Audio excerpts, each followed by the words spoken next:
Though Brock Purdy made some big plays, Shady, Joy, we've talked about Dan Campbell's shortcomings. I mean, it was a great season for the Detroit Lions, but Dan Campbell made a lot of mistakes, Joy Taylor, a lot of mistakes in that football game. So I'm really just wondering, shout out to Brock Purdy, shout out to Shanahan, not taking nothing from y'all, but did Dan Campbell cost the Lions the game? He did not cost him. I mean, look, that fumble by Gibbs that's tough to come. That's tough to come back from. It is. Reynolds drops. Yeah. You got an interception thrown to Kendall Vildor, and it goes off of his face, and then Ayuk catches it. You know, that don't really have anything to do with Dan Campbell. But you don't want the conversation after an NFC Championship game to be, did the coach lose you the game? Right. That's what you don't want. So the fact that we're even asking this question means a big slice of this blame pie has to go to Dan Campbell. I feel bad for Jared Goff, honestly. I feel like Jared Goff played well enough to win that game. He did. And there was a lot that happened. You got to make better decisions. And I understand that you have coaching philosophies. I love that for you. That's what got you here. But if you ask any successful person, what gets you somewhere might not be the thing that keeps you somewhere. So you don't need to die on principle. I promised the guys we will go for it if we get down.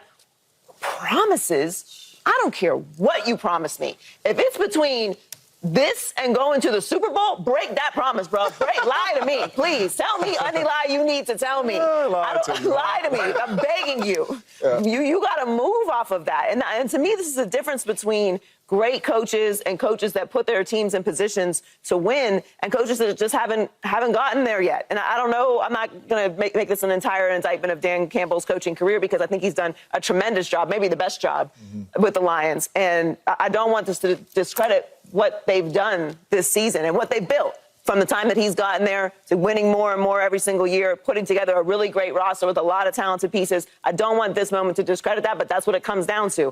You're the coach. You can't be the conversation after a game. And there were just decisions that were questionable. You got to take points there. You got to take points in the first half and really put your foot on it. And Shea talks about this all the time.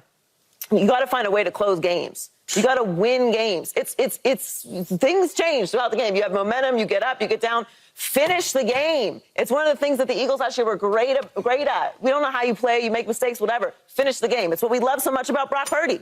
That wasn't an all-around great game for Brock Purdy. But at the end of the day, he's on the way to the Super Bowl, and the Lions are going home. True. So I can't put it all on Dan Campbell, but, man, like the pie, you get like this much. You get like this much, and then you will split up the rest with the players. Yeah, I'm blaming a lot of this on Dan Campbell. I am.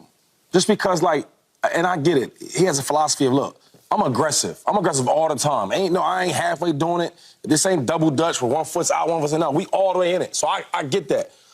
But it's like you take risks, right, in life. I remember when I was a freaking rookie running back, right, trying to make a name for myself at Brian Westbrook, I'm going to do everything. I'm going to risk my whole body to get on this field.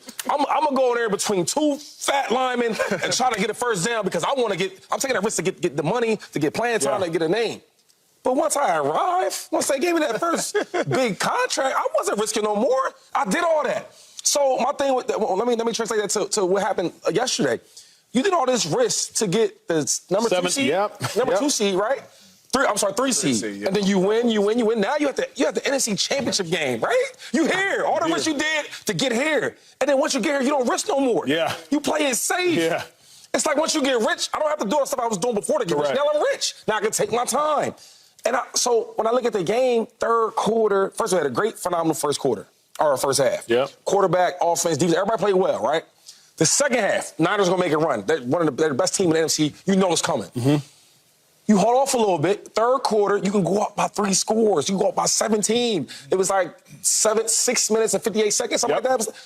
You take the 3 points and you make Brock Purdy, who was all up and down the whole first half, and you make him score and score and score again. Because then when you don't do that, now you put pressure on your team. Now we got to play perfect. Now we big in the defense to get a stop. Now, if we do have a turnover or a mess up, we go for the 4th down, the guys drop the pass, whatever may happen. Now you're in trouble. So I got to blame him for that, man. You think about this for a second. You got the Niners at home. You got the Niners on the road. Yeah. Down 17 third quarter with 7 minutes left, and you don't take that? How do you look at players in the face, and what do you tell them after the game? Because after the game, I'm like this. I don't know how they are, I'm like this. Yeah, we lost.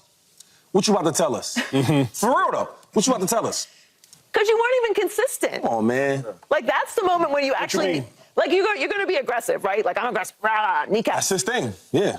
Be aggressive then. What are you talking about? Go up 21 points. You weren't aggressive. Oh, before half. Yeah. Oh, yeah. Like, you weren't even consistent with it. You were just doing whatever, really. And to me, like, that's, like, the situational football is so big. Yes. It's so big, especially when it comes to coaching. Like, we talked about, do we give Shanahan credit or Brock Purdy more credit? The reason that the three of us said Brock Purdy is because the off script, coming down to the moment, making the plays all the Lions were all messing up on, that was player stuff. But this is situational football. You're the one that has to make the call. You're the leader. You have to make the call to put us in the best position. Make the right choice. And another thing is, like, I look at a football game where it's never going to be perfect. I don't care if they put 50 points up. The game's never going to be perfect. Never. So in the first half, it was damn near perfect. so you know that eventually, right? Something to in break. all sports, something gonna break. Momentum is gonna change. Eventually, they home. They clawing to get back. Too good of a team. So you know something's gonna happen. So as a coach, like, you know what? Eventually, it's gonna turn. Right? You love to gamble. Blackjack, dang, blackjack, hit him up. Eventually. I'm like, yo, I'm winning, but eventually it's gonna turn. It's gonna turn. Yeah. And my thing is, you had to prepare for that. Yo, you know what? We've been blessed this whole time. Whole first half. You know what? Let's just be safe. Chill. Because I never know what's gonna happen at the end of the game. Here's my biggest point is this. The Niners would have run out of time. My favorite coach ever, Mac Brown, College Football Hall of Fame coach. At the end of literally every game that we ever lost when I was at Texas, Joy, he would come into the locker room and he'd say, gentlemen, we didn't lose. We just ran out of time. Gentlemen, we didn't lose. We just ran out of time. That's what Shanahan would have had to say. Man, we just ran out of time. Fred, we just ran. Brock, we'll get him next year. We just ran out of time. Kittle, we just ran out of time. That's what the Niners would have had to say if Campbell would have just done his job. Shady brought it up. Joy brought it up. 6 minutes, 58 seconds. The Niners come out of halftime, you know their guns are blazing. Brock Purdy, he throws a dig to Deebo Samuel, 20-yard gain. Deebo Samuel gets up, he spins the ball. Niners go down the field. But Detroit Lions, y'all hold them to a field goal. Yeah, yo, that was big. Yeah. Y'all held them to a field goal. Now, Jared Goff, y'all go down there. Boom. You at the 28-yard line. Just kick the field goal. Because now, it's still a 17-point game with 22 minutes left. It was a 17-point game with 30 minutes left at halftime. It would have still been a 17-point game with 22 minutes left. Then just keep it a 17-point game with 15 minutes left. And then here's the other thing that just killed me. This is when I knew the Niners won, not when Gibbs fumbled. It was 7:32 left in the fourth quarter. The Niners are up 27-24. Dan Campbell is 4th and 3. Just kick the field goal, tie the game up. Like it to stop. Because if you tie the game up, this is what analytics can't measure. Analytics can't measure pressure and the heartbeats of players. It can't measure that. I'm thinking to myself, if you tie the game up, see, now Fred got more pressure on him next time he out there. Now Shanahan has to call a different game because Shanahan's not playing tied. He's not playing from behind. He's playing with a lead. So what did Shanahan do the next possession? Oh, now we're finna run it. Because now, even if I don't score, we still got a lead.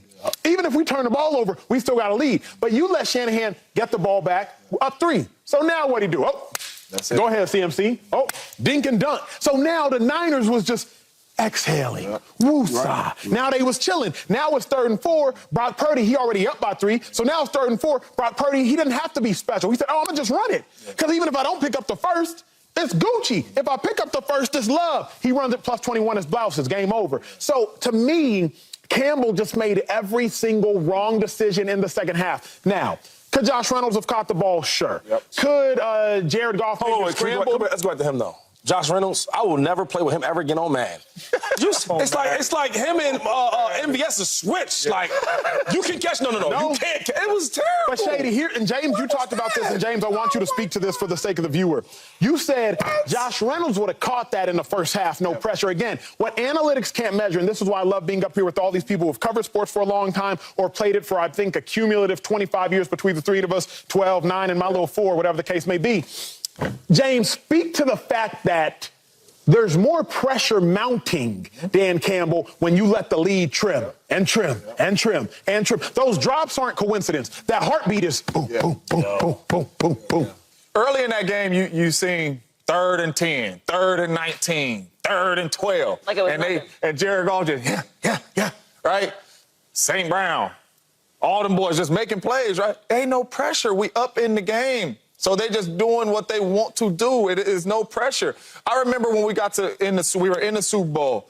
It was our ball. We was up by like 3 points, and we had to go down there and get some type of points, right? And we were up the whole game, and it really, like, you in the Super Bowl, but it ain't really a lot of pressure.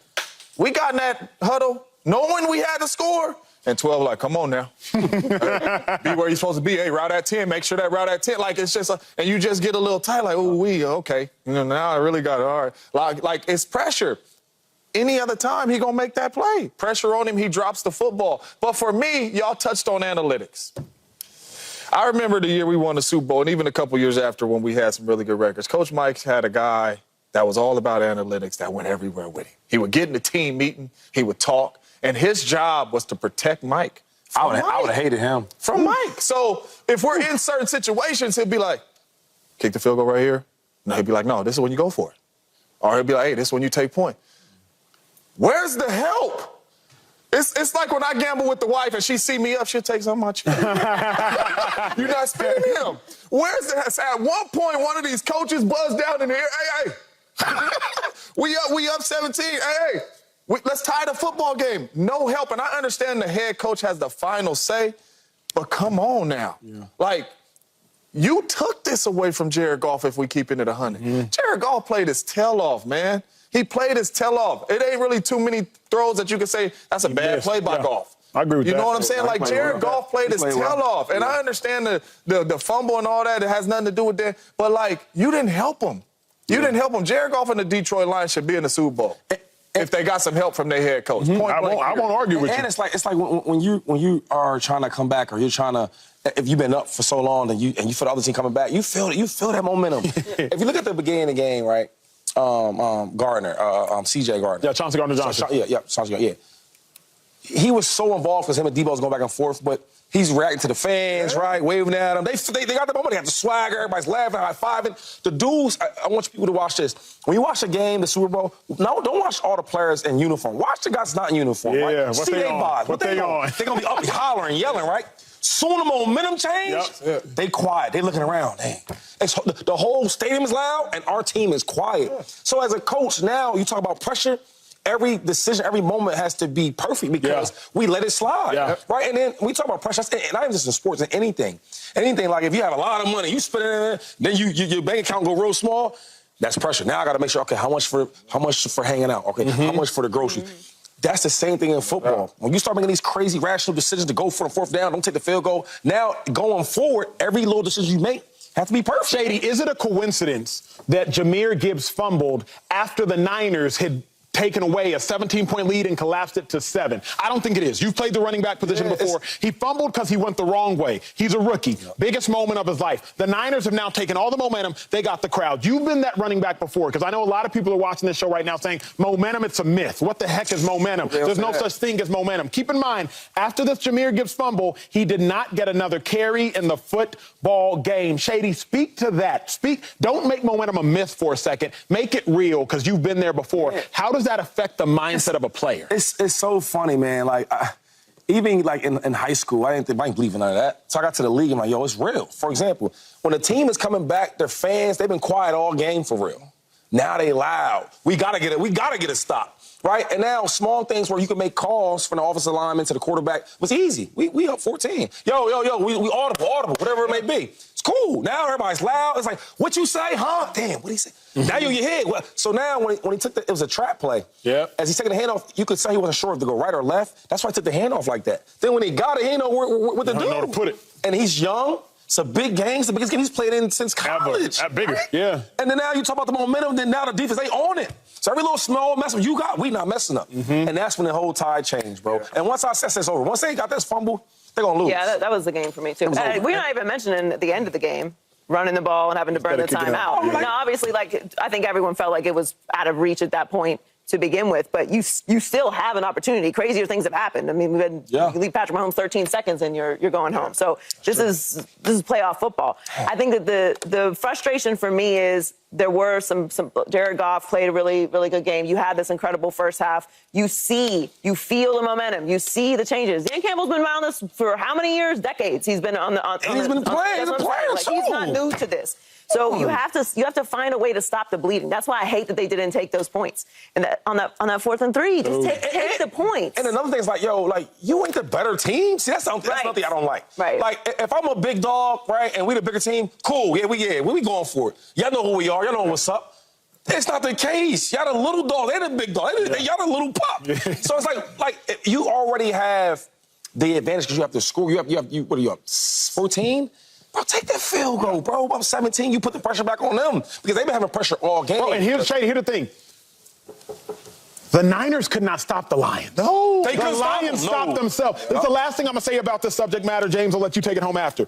Please. There were 10 offensive possessions by the Detroit Lions. Pay attention to what I'm going to tell y'all at home. Turn your volume up if need be. The Lions had 10 offensive possessions. They scored on 5 of them.